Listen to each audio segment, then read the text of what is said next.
Hi guys, we are leaving our castle here in Versailles and we're heading to Paris for our Paris photo shoot.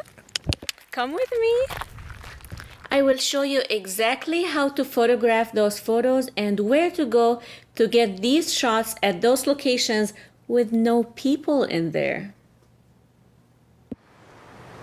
Hi guys, my name is Christina Webby and I am a portrait photographer.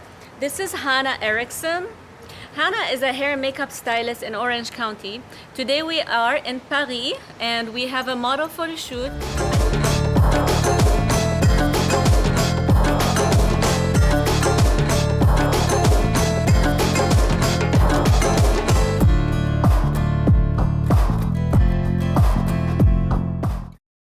I picked a few locations to shoot at and it's 4 o'clock in the morning, literally 4 o'clock in the morning. We're here alone, we're looking around just like in case we hear all of those horror stories about people getting robbed in Paris. I'd rather not have anybody around our equipment. I wore my equipment around my waist today. So we've always had an equipment bag and I got stressed out about having that because sometimes people come and just stare at you and they're in your space and I'm like, you know what, I don't want to worry about it. If anybody's coming here, is gonna get hit with a camera. Yes. I'll tell you why. Do you speak English? Just English? Look at this beautiful location. Isn't it gorgeous? So what I love about it is the symmetry. So we have a ballerina today. She's gonna stand in here. Then second, I'm gonna bring her to this location where we can see Tour Eiffel. You can see the tower in the background, right? And from here, we're gonna go to Trocadero. I'm going to write you all the links to all of the locations or the so you have an idea where to go when you come to Paris. Because when I was coming here, I really couldn't find anything online that helps me figure out where to go, what to do, what kind of time of the day to shoot at. So I'll save you all of that time if you're coming to. We did the trial and error. Tell me about it. Yeah. When Jenny arrived, Hannah took care of her makeup. She made sure that her eyes are featured and her high cheekbones are highlighted and her lips are very you can definitely see features from a distance. It's very important to have somebody who knows what they're doing when it comes to makeup, especially if it's with a dancer from a distance. So after stretching, we started shooting. I gotta tell you guys, do not shoot me. I shot with an on-camera flash because my ice light wouldn't work. So I had to shoot with an on-camera flash, and then I shot the scene without a flash with very slow shutter speed, and then I blended it together because I had to. When life gives you lemon, you gotta make lemonade. My light broke right before I come to the photo shoot, so what I had to do is improvise, and I had that one flash laying around. It's 4 o'clock in the morning. Our dancer is moving. There is no way I'm going to be able to shoot her with a very slow shutter speed, and I did try.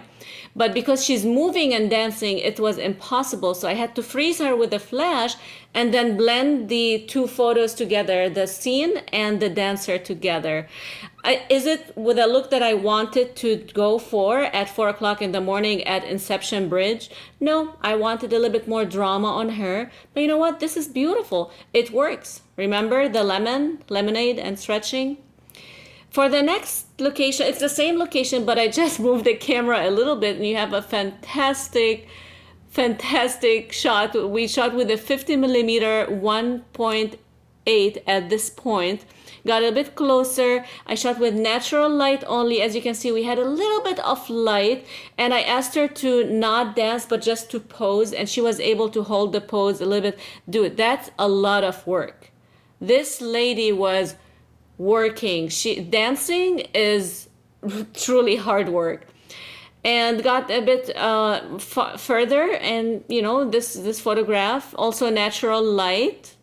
Actually, not natural light, it's available light. Big difference, right? But look how beautiful it is. Our second location is the Trocadero area. Everybody usually goes there in the morning to watch sunrise with this beautiful scene behind the model. And I did use my flash trick in here as well. I flashed her and then took her out of the photograph, and I took photos of this scene, then blended together. And that's what I had to do at this time in the day. And that's what I had no continuous light. That's what I had to do. I love the reflection of the Tour Eiffel. By the way, I had to clean that water myself from the garbage. I had to pick it up and make sure that my scene is clean. And at the same time, feeling bad for Paris that it's littered by all of these tourists who just throw everything around as if because it's not their city and because they are garbage themselves. Do not litter, people. For the last photo in this set, I stopped using my flash and I had her sit down with all available light, nose to the light, because the light was coming from almost at the left of the tool. So we got those photos with fantastic sunrise light. We have the tour's light are still on. They turn it off at 6 a.m. So when the lights are on, it means it's still before 6 a.m., guys. Isn't this fantastic? So I stopped using the flash completely in here, shot all available light, had her have her nose to the light, which was coming from the left. And a big shout out again to Hannah, who took those fantastic behind the scenes. She took multiple angles. She was really our eyes, our security, and our behind the scene and hair and makeup creative lady. Isn't this fantastic? And here I played around with my white balance because the red was a little bit poppy, so I wanted to contrast it with the blue. Then Jenny changed outfits and we're still on available light. What we are doing at this point is just relying on the model's very flexible body and movements. And I gotta tell you guys, I was sitting in there with Hannah. Every time Jenny moves, me and Hannah were like, oh, we felt somebody is performing art just for us. She is a piece of art. She makes art with her body. And we felt so lucky to have this gorgeous lady dance and do body poses, body arts in front of the Tour Eiffel at 6 a.m. in the morning for us. We were waiting for the fountains to start, but then we asked around and they said they're not going to start until 8 a.m. So we didn't want to stay there until 8 a.m. because we had to go to the Louvre to be there before 7 a.m. because at the Louvre, everybody starts pouring around 7:30 and we have between 15 and 20 minutes from the time it opens at 7 a.m. to the time everybody starts pouring. We want to shoot with no people whatsoever. Guys, have you ever seen Paris with no people except in the early mornings? That's what you have to do. You have to get up really early, get your model ready, get the people who are on your team ready, and go and shoot early morning if you do not want anybody else in your shoot or in your photos, right? So in here, we wrapped up and we got multiple poses. We changed the angles a bit, and then we headed to the Louvre.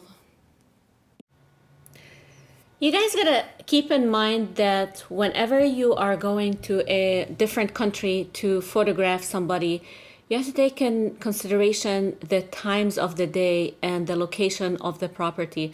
Look at the sun coming from behind the Louvre Museum here. And what I did is I didn't use any flash, any fill light. I just used a wide angle and made it about the location. And the girl is an addition in there that beautifies this location. But when you are shooting a landmark, you gotta give respect to the landmark that you are in and complement it. Make sure you don't leave any garbage behind you. Make sure you don't bother anybody if you are shooting with people around you. As you can see, there's nobody around us because we got there so early before people start pouring. We might have trespassed, but no. Who does that? Photographers never trespass. Yeah. So, Jenny is an amazing and talented ballerina. She posed for us. Every different pose was a piece of art, and I love the reflections in this photograph. Again, shooting natural light, make sure your horizon line is straight. I see a lot of photographs with crooked horizon line. Guys, that doesn't work. You gotta keep in mind that when a person is looking at your photographs, our natural eye does not see the horizon line crooked. I am into tilting my photos when I have people in there, but I don't tilt the horizon line to make it look really odd and awkward. It's really hurting to your eyes when there's a photograph and the horizon line is crooked, and you're like, why would you do that? But sometimes in portraits it works, and I'm with that, especially in the portrait of a couple. If you want to make the man look taller, if you want to make the woman look a little bit more submissive, there are angles that you can use if you want to do that. I'm not saying you should, but if you want to do that, there's always angles to get everything you need done. And in here, we changed the outfit, obviously, and she is so graceful. I loved photographing her. Every minute of the day was an experience with Jenny. I do have a panoramic photograph of the Louvre from that day that I printed and put in my studio. It's a beautiful location. Look how creative Hannah is getting with the behind the scene video, right? In this photograph, again, natural light. I enhanced the contrast a little bit, added a little bit more yellow to bring the color of the building in. And at this point, they started unlocking the gates that takes to the inside of the hallways of the Louvre. So we might have found a gate that was unlocked. Maybe we unlocked it, I don't know, but we got in. And we got it and we started shooting from outside and from inside of that gate. And I wanted to get a silhouette originally, but then I opted for having Jen be in focus and fully seen, because it was an experience for me that I didn't want to kill it with a silhouette. This is the hallway in the Louvre, still outside but inside. Remember guys, nose to the light. This high contrast light is gorgeous, and she had to have her nose pointing to the light to get that kind of fall off shadow on her cheeks. Our fourth and last location of the day was Palais Royale, or the Royal Palace, and Jenny got in this black skirt that I suggested, but I ended up not picking any of the photos in the black skirt because I just didn't like it as much as I liked the other dress. But she did different poses in here. We had the banners. I wasn't crazy about the banners, so I was a bit limited in what I wanted to shoot in there. I ended up picking this corner and showing some of the checkers on the floor. And then she got on one of those huge pillars. I don't know what you call them, but I love the architecture in there. It was gorgeous. Nobody really knows about this palace. It's not very famous. It's not very popular, but I think it's an excellent destination for photographers. So you guys, I hope you enjoyed this video. And if you have any questions, please let me know in the comments.